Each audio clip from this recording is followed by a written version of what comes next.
Yuku kembali dengan menemukan petunjuk di mana Sansang mati, namun Yang Huan kembali selamat. Sementara itu, Ginci dalam keadaan sakit, karena saat itu sebenarnya Ginci memindahkan racun Haitang ke dirinya. Sedangkan Yunhua membuat makam untuk gurunya. Ia berjanji akan membalaskan dendam Susuan. 是徒儿无能，害死了师父；是徒儿无能，害死了师父。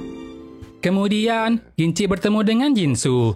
Ginci merasa kestabilannya selama ini sebenarnya memang berkat Wei Ning. Karena itu, meminta agar Jinsu memberikan Kaisar Ai padanya. Tapi Jinsu sudah tak bisa menepati janjinya. Karena Wei Ning sudah tahu keberadaan Kaisar Ai di tangannya.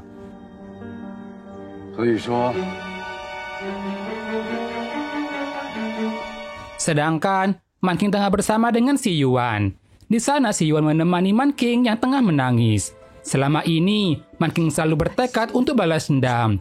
Namun ternyata, gurunya sendiri pelaku pembunuhan orang tuanya. Si Yuan dulu tak pernah memberitahukan ini karena takut akan Man King jadi seperti ini.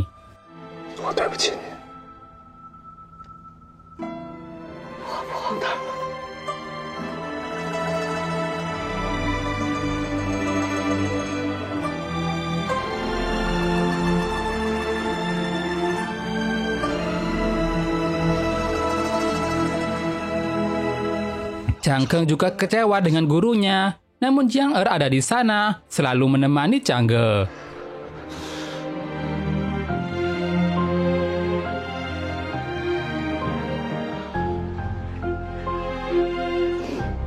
Chang Ge lalu menyampaikan kata-kata yang ingin ia ucapkan ke Jiang Er, di mana ia ingin mengajak Jiang Er melupakan urusan dunia dan hidup bersama dengan dirinya.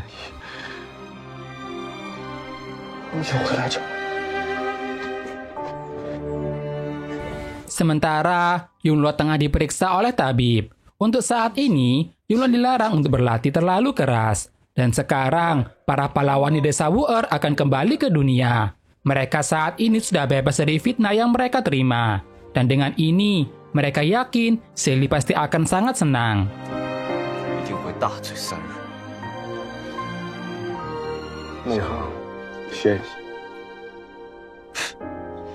Si Yuan tahu jika Yunhua berniat untuk membunuh Jinsu dan Ginci. Si Yuan merasa kalau Ginci orang yang pintar dan pasti ada maksud dari apa yang Ginci lakukan. Karena itu, meminta agar Yunhua tidak bertindak gegabah dan menahan keinginannya untuk membunuh Ginci saat ini.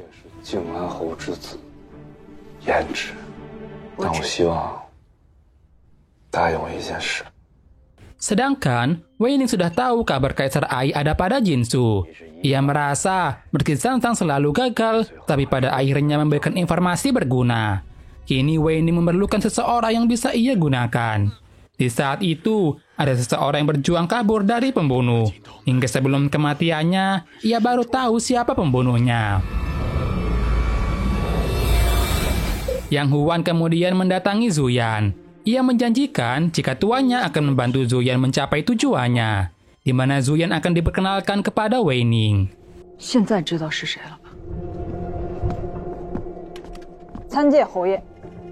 Zuyan merasa mereka semua pantas untuk dibunuh. Ia berniat untuk membunuh semua militer seorang diri. Melihat tekad Zuyan, Wei Ning pun menjanjikan akan membantu untuk memusnahkan seluruh militer yang ada. Namun sebelum itu, Zuyan harus memberikan bukti kepada Wei Ning dengan membunuh orang-orang di kediaman komandan tanpa menggunakan pedangnya.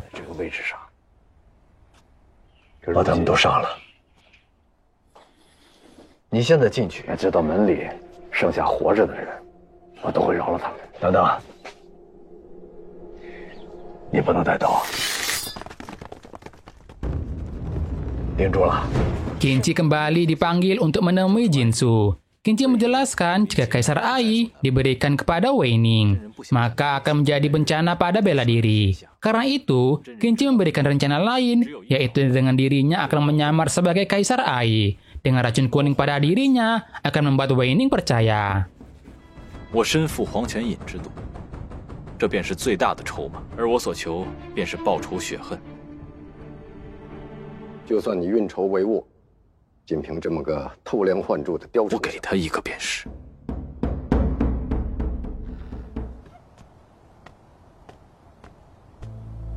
Pada akhirnya, Genji juga akan tetap mati. Hanya saja Genji ingin mati lebih bermakna. Genji juga sudah memberitahukan rencananya ini kepada Xiaoming. 我已经将计划全数告知陛下。公子大恩，陛下与大圣。 Ling Xi lalu memberitahukan lokasi keberadaan Kaisar Ai yang sudah ia temukan. Kini Genji berencana akan memanfaatkan Yunlao sekali lagi untuk membawa Kaisar Ai keluar dari tempat persembunyiannya. Sementara itu, Zuyan terus bertarung dengan orang di kediaman komandan. 2 jam sudah berlalu dan Wei Ning berencana untuk masuk. Tapi ternyata Zuyan berhasil membantai mereka semua. Dan kini Zuyan akan menjadi komandan baru.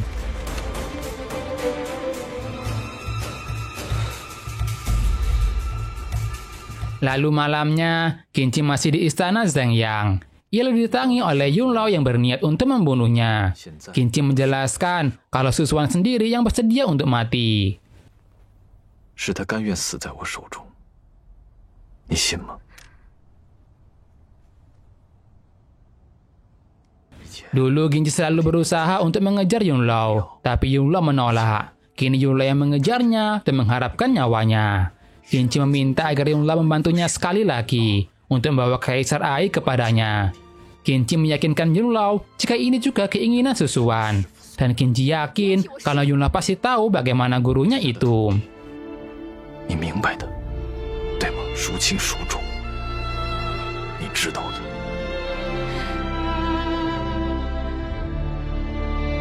尽忠君之事。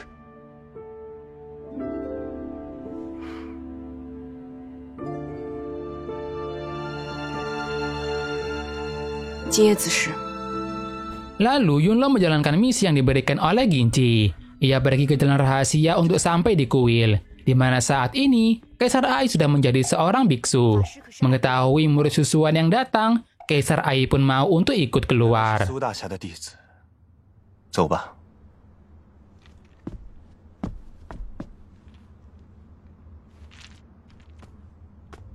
了悟犹如月明灯，无窗暗室。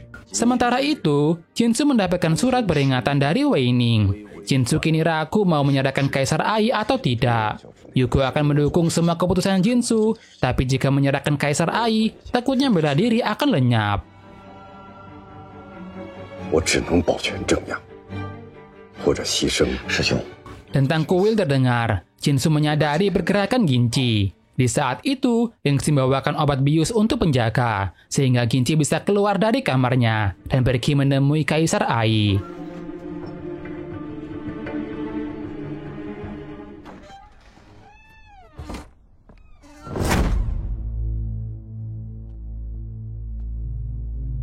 Genji langsung mengenalkan siapa dirinya kepada Kaisar Ai. Kaisar Ai masih mengingat akan jasa dari Ginci.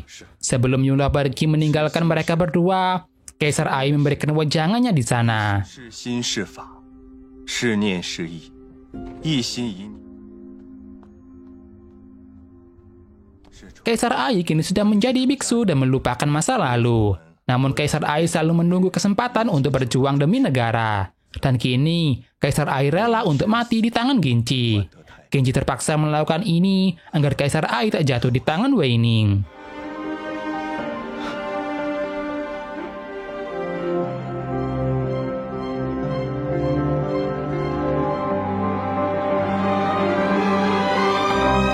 Ketika Yunlao masuk, ia sudah melihat Kaisar Ai mati karena Ginci. Yunlao mempertanyakan kenapa Ginci melakukan ini. Tapi Genji tak memberikan jawaban sepatah kata pun. 为什么？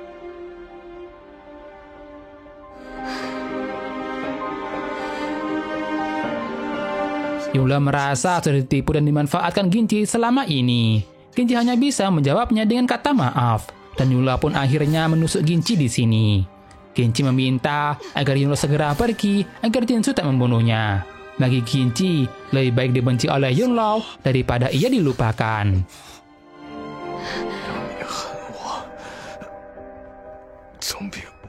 Ketika Jinsu ke kamar Ginci, hanya ada Lingxi di sana. Lingxi mencoba untuk mengulur waktu untuk Ginci. Lalu ketika Jinsu sampai, ia sudah melihat Kaisar Ai yang mati.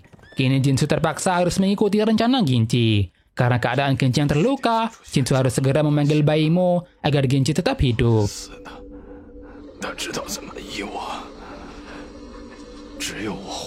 Sementara itu, Wei Ning memaksa Xiaoming untuk menyerang Zheng Yang. Awalnya Xiaoming berniat melakukan pemeriksaan dulu, tapi Wei Ning memaksa agar Xiaoming segera mengambil keputusan. 和少受一日苦。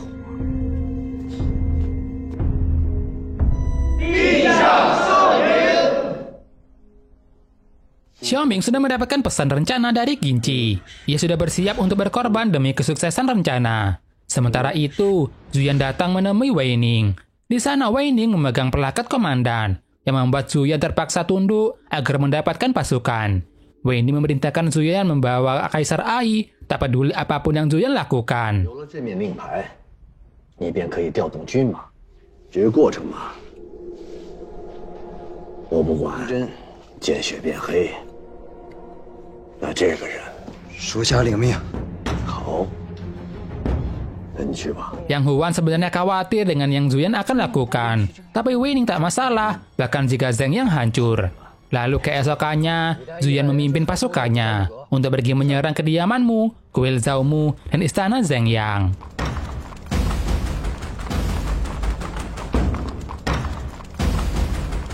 Sementara itu, keadaan Ginci masih belum pulih. Jian sudah mendapatkan kabar jika Zuyan akan menyerang. Ia berencana akan membiarkan muridnya pergi jika ada yang berniat untuk pergi. 下山的弟子，自己要是有想下山的弟子，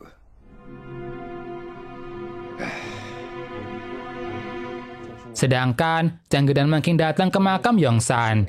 Manqing sudah menemukan pembunuh kaumnya. Namun sayangnya, ia tak berdaya untuk melawan Jinsu. 女儿找到了，只是女儿无能。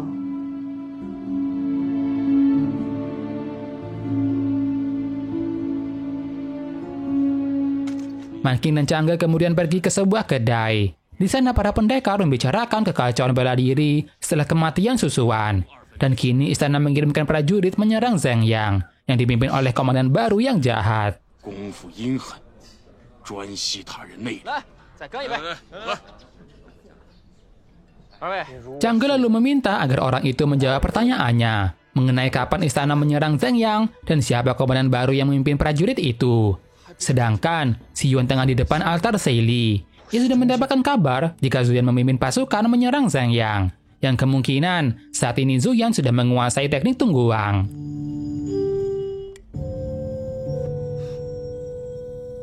看来他的吞光真经已经练成了，莫非王土吗？看来朝廷这次 Manqing merasa kalau komandan baru itu Zuyan. Kemungkinan rumor penyerangan istana itu benar. Tapi Manqing tak berniat untuk membantu gurunya. Namun Chang'e berniat akan membantu dengan mengingat jasa gurunya.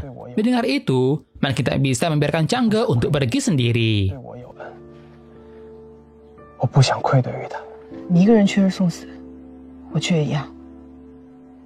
Sedangkan Yunle yang sampai di desa Wu'er tiba-tiba jatuh pingsan. Hingga malam Yunle tak kunjung sadar. Ia bermimpi tentang apa yang Ginji lakukan belakangan ini. 因为我爱你。现在就连我都对付不了，你回去吧。 Ketika terbangun, Yunle menangis. Ia merasa jika dirinya sudah membunuh Ginji. 左青瓷，左青瓷怎么了？不哭了。 Lalu keesokannya, Xion memberitahukan soal penyerangan istana. Yunle menyalahkan dirinya yang tak menghentikan Zuyan. Ia juga khawatir Ginji masih hidup atau tidak di Zheng Yang.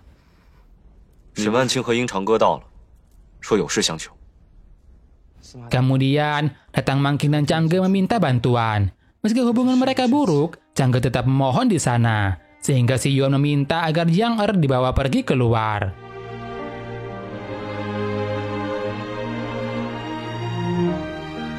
Manqing menjelaskan kalau datang untuk meminta bantuan. Ia tak menyalahkan si Yuan jika si Yuan tak mau membantu. Tapi di sini si Yuan sengaja mengulur waktu untuk mengajak Manqing berbicara. Karena jika ia langsung menjawab, maka Manqing akan langsung pergi. 永山， Namun Manqing tak ingin basa-basi. Meski ia punya dendam, tapi gurunya pernah merawatnya. Karena itu Manqing datang meminta bantuan. Si Yuan pun mau untuk membantu, namun bukan untuk Zheng Yang, tapi demi menyelamatkan dunia bela diri. 先在寨子里好好休息。郑阳这次真的会凶多吉少吗？郑阳，别活着。 Sedangkan Jiang Er menanyakan apa yang sebenarnya terjadi. Changge awalnya ingin menyangkal jika Zheng Yang layak untuk musnah, tapi ia tahu kalau gurunya memang salah. Apalagi, ia juga ikut merasa bersalah dalam kejadian ini, karena dirinya lah penyebab kebocoran rute pelarian kuil Sui. Namun Changge tak berani untuk beritahukannya kepada Zuyan. 的踪迹是师傅授意进士书见我。你听我说。 Jiang Er yakin suatu hari nanti Changge akan berani untuk memberitahukannya. Bagi Changge, dunia bela diri terlalu besar dan tidak jelas. Baginya, Susuan adalah pendekar sesungguhnya yang merelakan ilmu bela dirinya demi kebenaran. Changge juga ingin keadilan dan mati demi keadilan pula. Ia tak ingin membiarkan gurunya mati dan juga tak ingin Zuyan dibutakan oleh dendam. 也不能任由朱颜被仇恨所蒙蔽，也不能任由朱颜 被仇恨所蒙蔽， 我都会在你身边的。 Kemudian, si Yuan meminta bantuan ke pendekar yang tersisa. Tapi mereka menolak untuk membantu. Si Yuan menjelaskan jika hal ini bisa memusnahkan dunia bela diri. Meski begitu, akan sulit untuk melawannya karena jumlahnya yang sedikit.